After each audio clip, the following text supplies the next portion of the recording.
Being at the hardware store entails more than just selling products. It's being a good person, listening to people. Our customers become our friends. We're their counselors. People come, and throughout their whole lives, I've been here 30 years, we've seen people with their first pets, their first children, their marriages, deaths, happy events, sad events, and they all come to the counter and they share their stories with us. And just like a hairdresser or a bartender, we hear tons of stories and people's passions. My dad was career military, and then I went to private Catholic school my whole life, so I was raised by military people and nuns, and that's where I get my personality from. It's the whole black and white, no gray area. My mother was in retail, and my dad was an auto mechanic. And being 9 years younger than my brother and sister, I never went to daycare. I went to their jobs. So my first job in retail was sorting yarn at my mom's place of employment, or stocking candy, or whatever little job that was suitable for a 5-year-old. And then if I wasn't there, I would go to the auto repair garage with Dad. And so when I turned 13, before I was 13, he said I was the best transmission man that he ever had working with him. And then he says, "You're 13 now. Now you're a girl.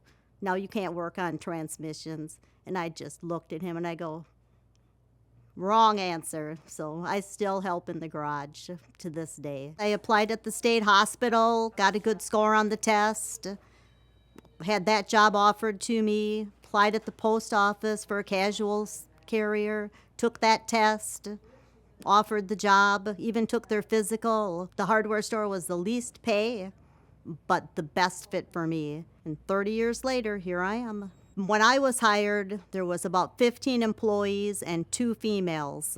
The rest were all males. And everybody had their departments. A funny thing was, they used to do advertisements and headshots.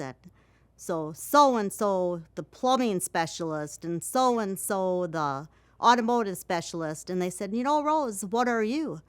I said, "I am the BS specialist." And they go, "Oh," I go, "BS, best service. What are you guys thinking?" I was raised as a person, not a girl or a guy. And I was raised, if you're smart enough to take it apart, you better darn well be smart enough to put it back together. 98, the store manager left and they got another manager. He left, and then I was the interim manager. So being the interim manager, no guarantee I would be it. And then my co-workers wrote the owner a letter that said, "Do not overlook Rose just because she's female. You should give her a shot." I was amazed because I never, when somebody writes a letter and you have no idea that they think that highly of you, it was very special and warm and fuzzy, and that's something I'm not usually, is warm and fuzzy. My job description is to do everything. Sweep the floor, clean toilets, take the garbage out, stock the shelves, wait on customers.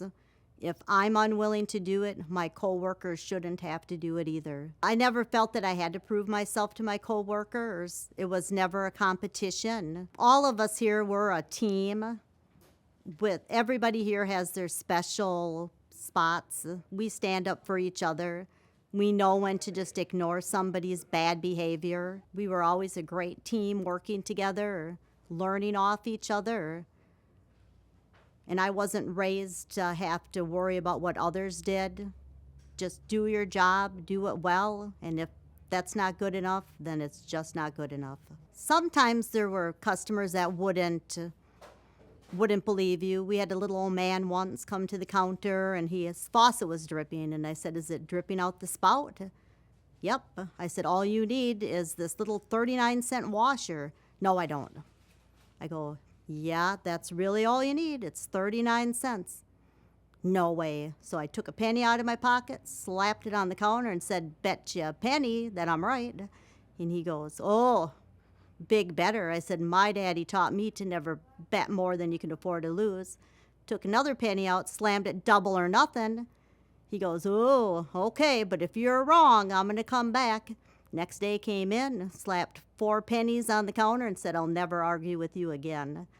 So we have fun. I'm a project person, and I love to see people be successful. It makes me feel good that I can help people, give them guidance. The most interesting thing is it could be a guy or a girl or young or old, and they just don't trust you. And if they don't trust you, then you find somebody else to wait on them. But there's no sense arguing with them, because if you're not their person at the store, somebody else can be, and then you can use your talents to help those that believe in what you do know. May I help you, sir? You can't help me.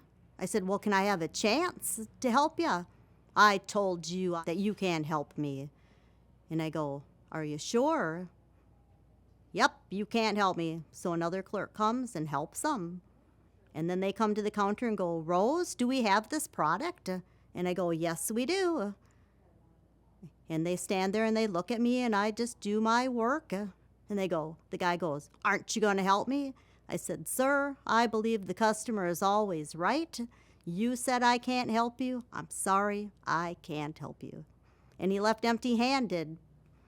But he still shops here, so obviously I didn't make him go away forever. I'm kind of a sassy person. I've always said if I were skinny, you might not call me sassy. You might call me something else.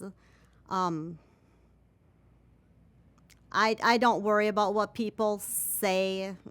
They're just people. I get by with murder sometimes. Even the human resource man said to me, Rose, you say things to people that nobody should ever be able to say. You get to that line, you never cross that line. I don't get you. And I used my BS line. I said, because I am a BS specialist. And he didn't know what that was either, but it's best service. You have to be able to read people and know them. And we have customers, if you go, how are you today, sir? Are you mad at me, Rosie? And I'll go, okay, jerk, what do you want now?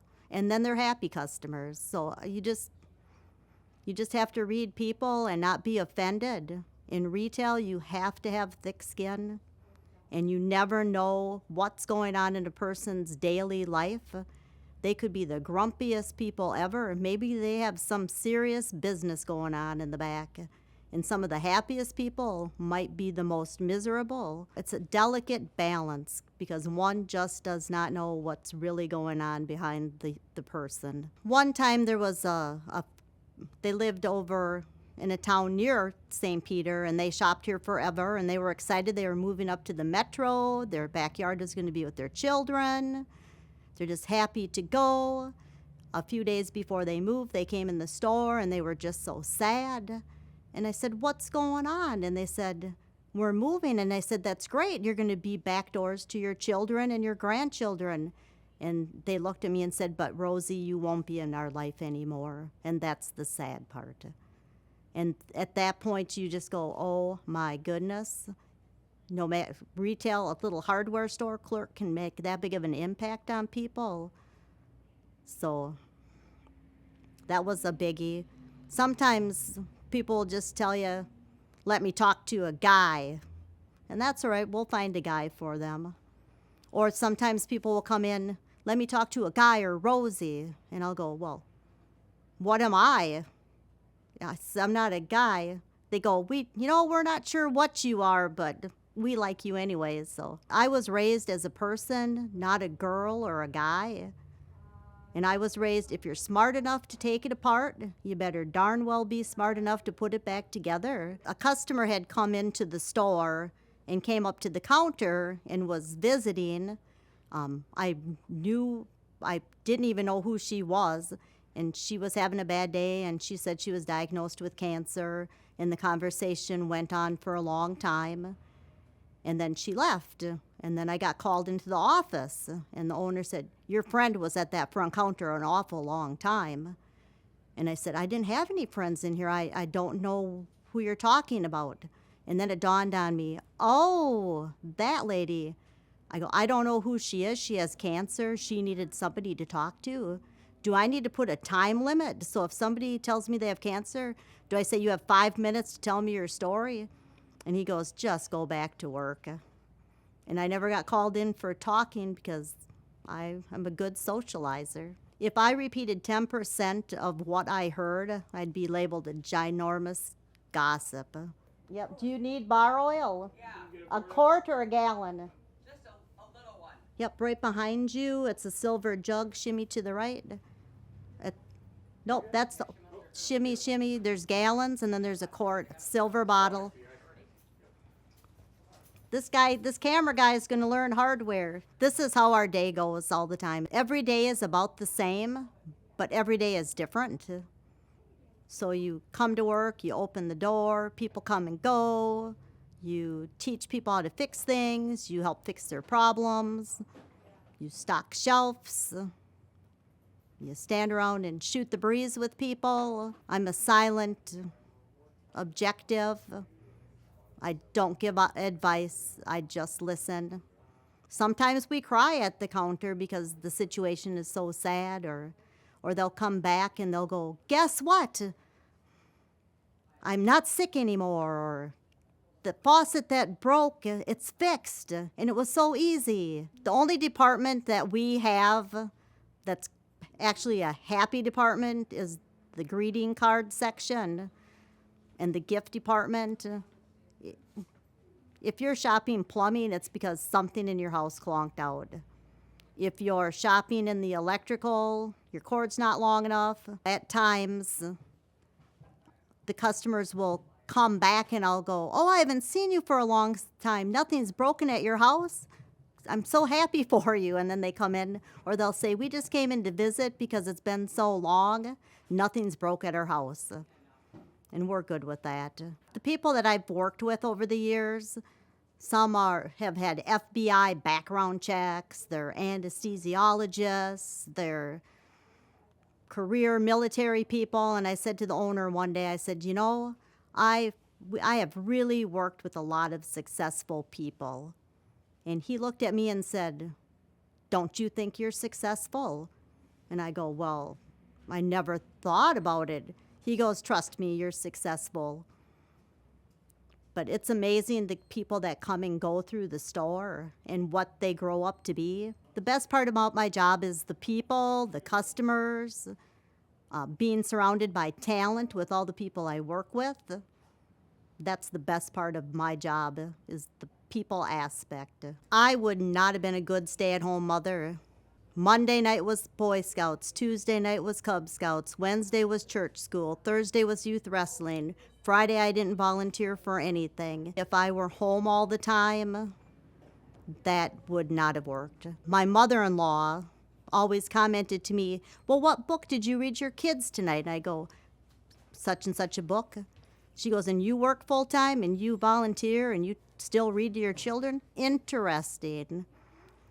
But I like to be busy. And if you're taking your children to activities, you're going to be there, and you might as well volunteer and have purpose. When you go to an activity and you meet all these other parents and you all work together and you can enjoy your children's successes and their failures, because that happens. It's empowering to raise children that have common sense. It's a lot, but if a person enjoys what they do, it's not tiring. I've always said that I was going to work as many years as my mother did.